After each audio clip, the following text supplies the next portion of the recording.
경북 안동. 겨울이 채 가시지 않은 어느 날 아침. 한옥 부엌에는 김이 몽글몽글 피어오르고 있었다. 미역국이 보글보글 끓는 냄비 앞 주름진 손이 조심스레 국자를 저어댄다. 은은한 향이 부엌 가득 퍼진다. 창문 너머로 들어오는 햇살이 김과 섞이며 부드럽게 흔들린다. 그는 국물을 한 숟가락 떠서 천천히 맛본다. 그리고 눈을 감는다. 참, 이 맛. 내 손맛이랑 어쩜 이렇게 닮았을까? 그때 문이 덜컥 열린다. 양손 가득 장을 든 그녀가 활짝 웃으며 부엌으로 들어선다. 엄마, 저 왔어요. 감기 조금은 나아지셨어요?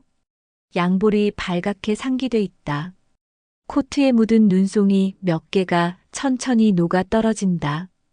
그녀는 봉지를 내려놓고 부엌 냄새를 맡는다. 혹시 이거 제가 끓여놨던 미역국이죠? 향이 엄청 구수하네요. 그는 국자질을 멈추고 고개를 살짝 돌려 그녀를 바라본다. 그리고 말없이 그녀의 손을 잡는다. 이렇게 와줘서 고맙다. 네가 없었으면 나 진짜 이 집에서 아무 말도 못하고 죽었을지도 몰라. 그녀가 미소 지으며 그의 손을 꼭 쥔다. 전 엄마 없으면 안 돼요. 진짜예요. 엄마는 저한텐 친정엄마 같은 분이니까요. 그는 잠시 말을 잇지 못한다. 그녀의 손등을 두 손으로 감싸며 조용히 속삭인다. 네가 내 딸이었으면 얼마나 좋았을까. 부엌엔 미역국의 국물이 여전히 끓고 있다. 김 사이로 보이는 두 사람의 손이 고요히 맞닿아 있었다. 그리고 그 뒤로 묘하게 쓸쓸한 정적이 흐른다. 그녀가 잠시 뒤돌아설 때 그는 천천히 창밖을 바라본다. 옹기종기 놓인 장독대 위에 잿빛 서리가 아직 녹지 않고 남아있다. 그는 속으로 중얼거린다. 이 아이가 내 손을 잡았을 때 난 손끝에서 봄을 느꼈지. 딸을 낳지 못한 빈자리에 이 아이가 앉아준 줄만 알았어. 그날 저녁 조용한 거실. 작은 등불 아래에서 그는 담요를 무릎 위에 덮고 앉아있고 그녀는 손에 파스를 들고 다가온다. 어깨 아프시죠? 이거 붙여드릴게요. 그녀의 손길이 어깨 위로 닿자 그는 미묘하게 고개를 기울인다. 손길이 다정하다. 따뜻하다. 익숙한 듯 편안하다. 그는 눈을 감는다. 그러다 문득 눈을 떠 그녀를 바라본다. 조용한 미소. 환한 얼굴. 하지만 어딘가 모르게 서늘한 기운이 스친다. 그녀는 웃고 있다. 하지만 눈은 웃고 있지 않다. 그가 말없이 그 눈빛을 바라보는 사이 미세한 불안감이 마음을 흔든다. 그날 오후는 어쩐지 공기가 묘하게 정적이었다.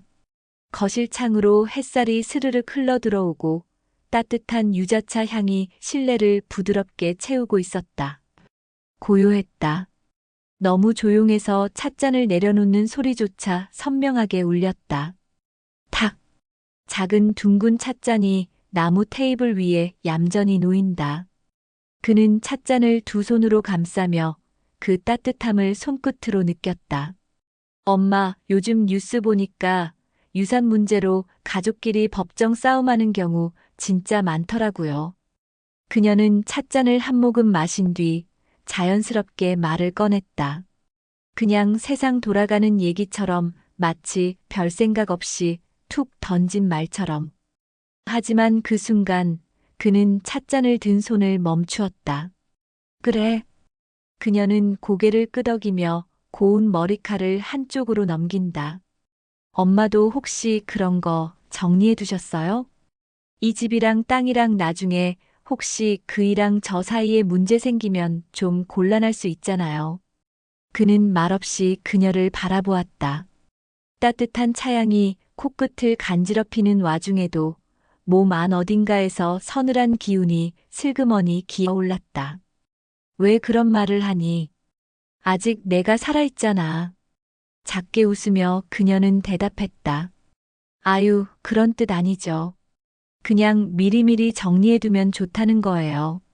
엄마 연세도 있으시고 혹시라도 무슨 일 생기면. 그녀의 목소리는 부드럽고 따뜻했다. 하지만 그 부드러움이 칼날처럼 느껴졌다. 그는 조심스럽게 찻잔을 내려놓았다. 손끝이 씻기 시작했다. 네가 그런 말하니까 좀 낯설다. 그녀는 눈을 동그랗게 뜨며 고개를 갸웃했다. 왜요? 저 그냥 걱정돼서 그래요. 엄마가 아프셨을 때도 병원비며 간병이 얼마나 드는지 저는 이제 엄마한테 무슨 일 생기면 무섭다니까요. 그 말에 그는 순간 눈을 감았다. 그래, 이 아이는 날 걱정해서 하는 말일 수도 있지. 근데 왜 이렇게 가슴이 답답하지? 그는 다시 눈을 떠 그녀를 바라봤다. 그리고 말했다. 네가 웃으면서 하는 말인데 왜 이렇게 서늘하니? 내가 지금 칼끝을 삼킨 기분이야. 그녀의 표정이 잠시 굳어졌다. 그리고 이내 다시 웃음이 피었다. 평소와 같은 해맑은 웃음이었다. 에이 엄마, 무슨 그런 말씀을 하세요. 저 그럴 리 없잖아요. 진짜 엄마를 생각해서 드리는 말씀인데. 그녀는 다시 찻잔을 들고 입술을 대며 말했다. 전 그냥 엄마가 오래오래 저랑 같이 있었으면 해서요. 우리 나중에도 이렇게 오붓하게 지내고 싶잖아요. 그 말은 달콤했다. 그리고 너무 달콤해서 의심이 날 정도였다. 그녀는 손등을 조용히 덮으며 다시 말했다. 전 그냥 혹시 모르니까 정리 좀 해두셨으면 해서요. 엄마가 해놓으신 건 없어요? 그는 대답하지 않았다. 대신 고개를 돌려 창밖을 바라보았다. 마당 한켠에서 장독대에 앉은 까치 한 마리가 고개를 갸웃거리며 울고 있었다. 그 울음이 왠지 낯설게 들렸다. 그녀는 기다렸다. 그가 무슨 말을 할지. 그는 입술을 달싹였지만 아무 말도 하지 못했다. 그리고 마음속에 아주 작은 의심 하나가 처음으로 피어났다. 그 의심은 처음엔 작았지만 곧 자라났다. 조용하고 치명적으로. 이틀째 열이 내리지 않았다. 몸은 마치 물속에 잠긴 것처럼 무거웠고 귀에서는 뿌연 이명이 웅웅거렸다. 그는 병원 침대 위에 몽롱한 정신으로 누워 있었다. 하얀 천장이 눈앞에 흐릿하게 번졌고 몸의 감각은 희미했다. 방 안은 조용했다. 그러다 부스럭거리는 서류 소리, 서랍 여는 소리, 그리고 아주 조심스러운 발소리가 들려왔다. 엄마, 조금만 참으세요. 다 엄마 위해서니까요. 그녀의 목소리는 속삭임처럼 부드러웠다. 그러나 그 안에 어딘가 이상한 긴장감이 묻어 있었다. 그는 눈을 제대로 뜨지 못한 채 억지로 고개만 돌렸다. 희미한 시야에 들어온 건 책상 위에 펼쳐진 서류와 인감 도장. 그녀는 그의 도장을 조심스럽게 손에 들고 있었다. 이 도장만 있으면 됐어. 속삭임이 들렸고 그녀는 몇 장의 서류에 조심스럽게 도장을 꾹꾹 눌렀다. 한 장, 두 장, 그리고 마지막 장. 그녀는 종이를 천천히 정리하며 중얼거렸다.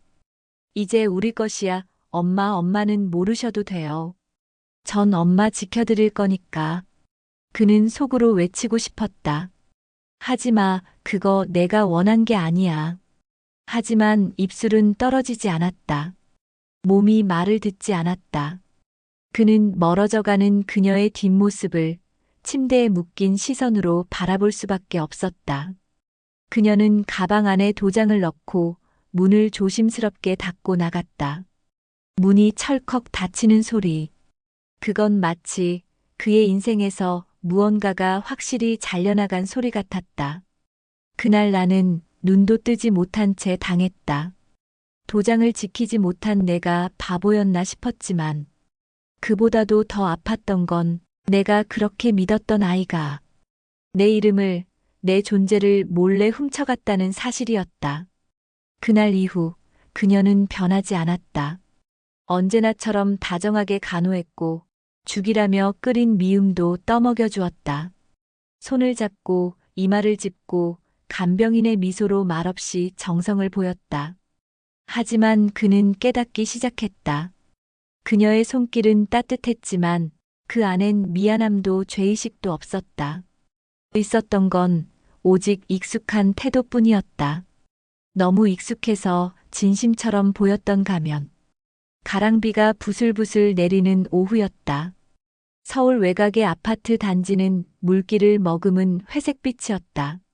정옥은 우산을 들고 천천히 계단을 올랐다. 한 손엔 직접 싸온 반찬 봉투, 양념이 잘 밴 갈치조림, 고들빼기 김치. 며칠 전부터 아들을 생각하며 조금씩 준비해온 음식이었다. 한참을 머뭇거리다가 초인종을 눌렀다. 삐 조용했다. 다시 한번. 삐. 잠시 후 안쪽에서 인기척이 났다. 문 너머로 낯익은 발소리. 그리고 조심스럽게 열리는 문틈. 수진의 얼굴이 살짝 드러났다. 평소와 다르게 웃음이 없었다. 어머님, 여기까지 어쩐 일이세요? 정옥은 약간 움찔했지만 담담하게 말했다. 그냥 네 얼굴도 보고 밥 한 끼 나눌까 싶어서. 이거 반찬 좀 했거든. 비도 오고 나도 갑자기 좀 허전해서. 봉투를 내밀었다. 수지는 시선을 잠시 피한 뒤 가볍게 고개를 젓는다. 죄송해요. 지금은 좀 곤란할 것 같아요. 왜? 정옥의 눈썹이 미세하게 떨렸다. 사실 남편이랑도 얘기했어요. 이제 어머님은 혼자 계시는 게 좋을 것 같다고. 무슨 말이냐? 내가 뭐 잘못했니? 그때 뒤에서 태준이 나타났다. 그 역시 어색한 표정이었다. 엄마 요즘 우리도 많이 힘들고. 수진 말이 맞아요. 서로 거리를 두는 게 좋을 것 같아요. 내가 거리두기를 해야 할 만큼 니들한테 짐이었냐? 아들의 눈빛이 흔들린다. 그러나 고개를 숙일 뿐 어떤 해명도 하지 못한다. 정옥은 잠시 입술을 앙다물었다. 그리고 작게 그러나 단호하게 입을 열었다. 그날 병원에 있었어. 열이 나서 눈도 못 떴어. 도장 찍은 기억도 없어. 그런데 왜 내 이름으로 된 것들이 다 니들 손에 들어가 있니? 수진이 말없이 고개를 숙인다. 태준 역시 말이 없다. 그 순간 정옥은 문 앞에 선 자신이 더 이상 이 집의 가족이 아니라는 걸 확실히 느꼈다. 그 애는 내 손을 잡고 엄마라 불렀다. 그 손으로 내 도장을 훔쳐갔다. 그리고 지금은 그 입으로 나를 내쫓는다. 그는 조심스럽게 한 발 물러섰다. 그래. 그러면 내가 먼저 돌아서마. 봉투는 들고 가지 않았다. 문 앞에 조용히 내려놓고 돌아섰다. 비가 점점 굵어졌다. 우산 끝에서 떨어지는 물방울이 그의 뺨을 타고 흘렀다. 땀도 눈물도 비도 아닌 감정의 온기였다. 정류장 벤치에 가만히 앉아 젖은 고무신을 털었다. 누군가 옆을 지나며 힐끗 보았지만 이젠 그런 시선조차 신경 쓰지 않았다. 그는 중얼거렸다. 내가 도장을 찍지 않았는데 왜 내 이름은 너희에게서 사라졌고 왜 나는 이 비를 맞고 있어야 하니. 햇살이 마당 끝에 살짝 걸친 늦은 오후. 낡은 장롱을 열자 깊숙이 넣어뒀던 낡은 나무 상자가 손끝에 닿았다.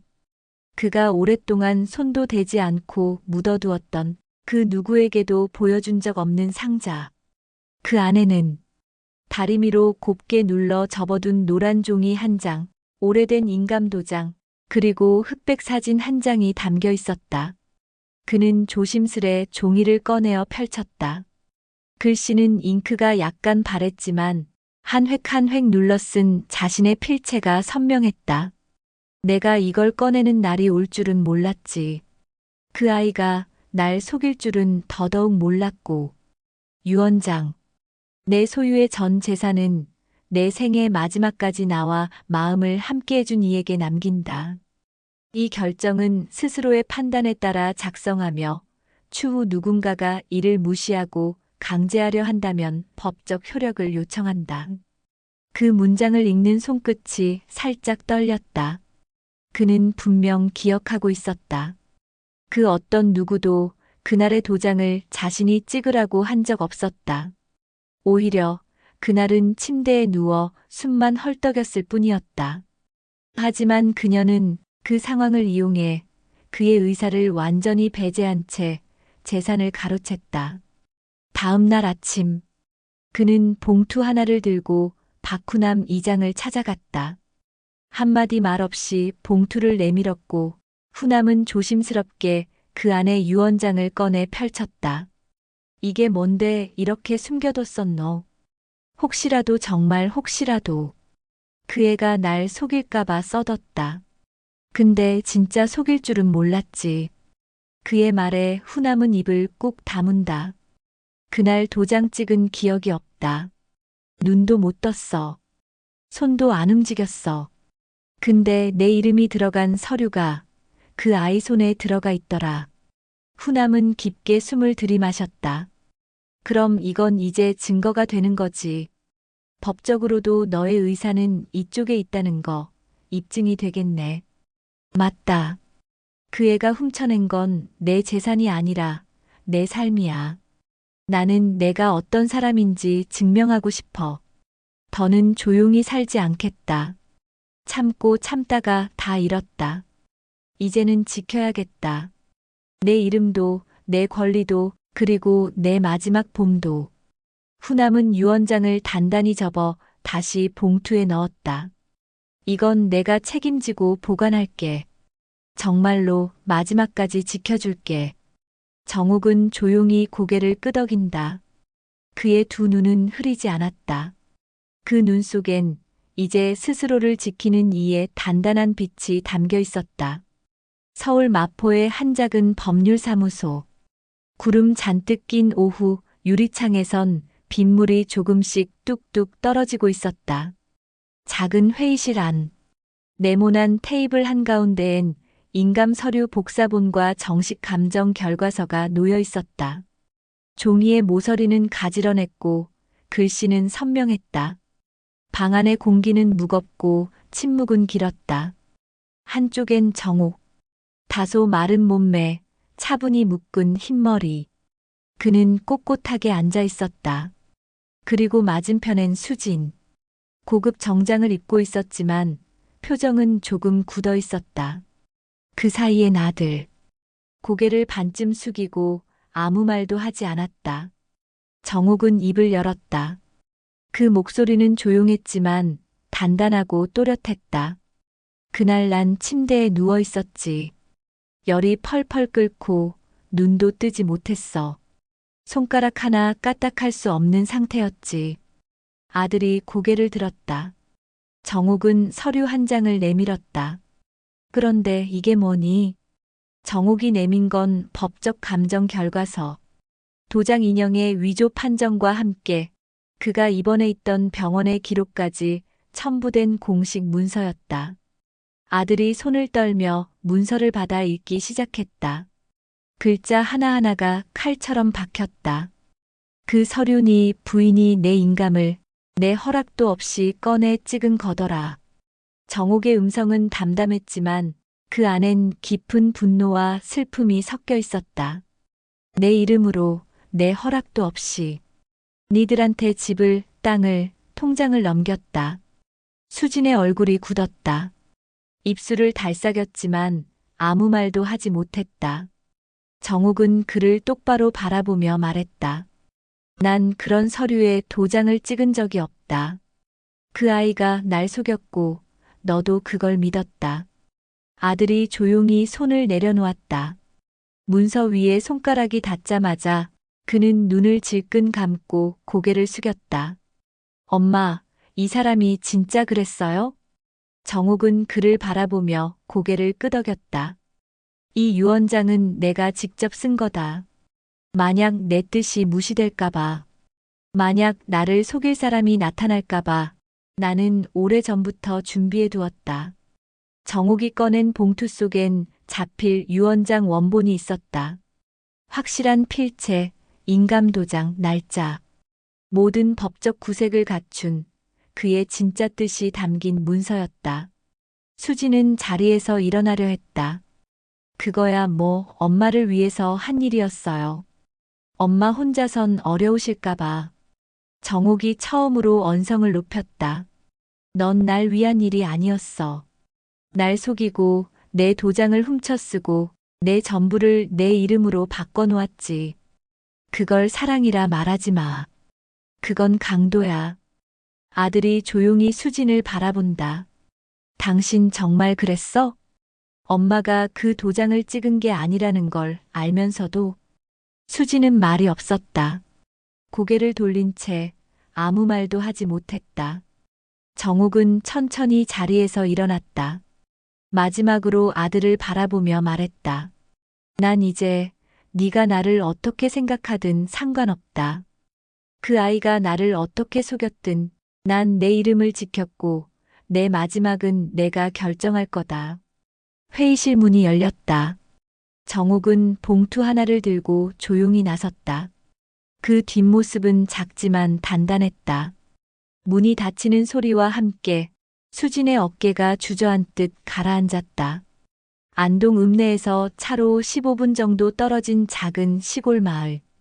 벚꽃이 다 져버린 자리엔 녹음이 슬며시 들어차고 있었다.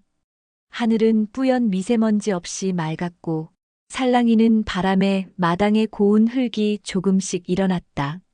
정옥은 오늘도 새벽같이 일어나 마당을 쓸었다. 낡은 바람막이 점퍼, 고무장갑, 그리고 그의 손에 들린 빗자루는 아직도 무거웠지만 이젠 묵직함이 아니라 살아있다는 감각으로 느껴졌다. 며느리의 위조 사실이 드러난 지 2달. 아들은 고개를 들지 못한 채 몇 차례 다녀갔고 수지는 조용히 도시에 잠적했다는 얘기만 들려왔다. 정옥은 더 이상 그들의 연락을 기다리지 않았다. 기다림이 아닌 자기 삶의 시작을 선택했다. 마을 공터 옆 작은 폐창고. 그곳은 이장이 빌려준 공간이었다. 그냥 뭐 바람이나 쐬고 손이라도 좀 놀릴 곳이 있으면 좋잖아. 그 말 한마디에 정옥은 망설이지 않았다. 조카가 보내준 미신기 한 대, 작은 재봉틀, 옷감, 바느질 틀. 그렇게 정옥 공방이 열렸다. 이름도 간판도 없었다. 그저 이야기가 있는 손수건 가게라고 마을 사람들은 불렀다. 처음엔 그냥 고운 꽃무늬 수건 하나에 마음 편히 주무세요. 라는 글귀를 새겨 넣었을 뿐이었다. 그걸 받은 마을 어르신 한 분이 말했다. 정옥 씨, 이거 받으니까 참 내가 꼭 안아주는 느낌이야. 그날 이후 정옥은 매일 하나씩 누군가를 위한 글귀를 꿰맸다. 수고 많으셨어요. 당신 탓 아니에요. 당신 이름 참 예쁘네요. 그리고 어느 날 공방 문을 두드린 여자가 있었다. 조심스레 들어온 30대의 낯선 얼굴. 혹시 손으로 글귀 새겨 넣는 그 공방 맞나요? 그녀는 주머니에서 작은 손거울을 꺼냈다. 제 어머니께 드릴 거예요. 이혼하시고 혼자 지내시거든요. 힘내시라고 작은 거라도. 정옥은 가만히 그 여자의 손을 잡았다. 내가 잘 만들어줄게요. 당신 마음까지 잘 담아서. 그녀는 미소를 지었고 그 순간 정옥도 눈물 나올 듯한 미소를 지었다. 도장은 그 아이가 훔쳐갔지만 내 마음은 누구도 훔치지 못했지. 이제 내 손끝에서 내 인생을 다시 새기고 있다. 늦은 오후. 정옥은 작은 나무 벤치에 앉아 해지는 마당을 바라본다. 텃밭에 심어둔 부추가 제법 자랐고 마당 귀퉁이 봉숭아는 봉오리를 맺었다. 이장 박후남이 막걸리 2병을 들고 들어선다. 오늘은 이걸로 좀 마셔야겠지? 내가 볼 땐 네 얼굴이 봄꽃보다 훨씬 폈다. 정옥은 잔을 받으며 웃는다. 늦게 핀 꽃은 말이지. 향이 오래가는 법이야. 그날 밤 혼자 공방 문을 닫고 나오는 정옥의 손엔 자수 송거울 하나가 들려 있었다. 정옥이라는 자수가 새겨진 자신의 이름을 정성껏 수놓은 첫 작품. 그는 거울을 들여다보며 말했다. 그래, 이게 나다. 누구의 아내도 누구의 엄마도 아닌 나, 정옥. 나는 다 잃었다고 생각했다. 하지만 이젠 안다.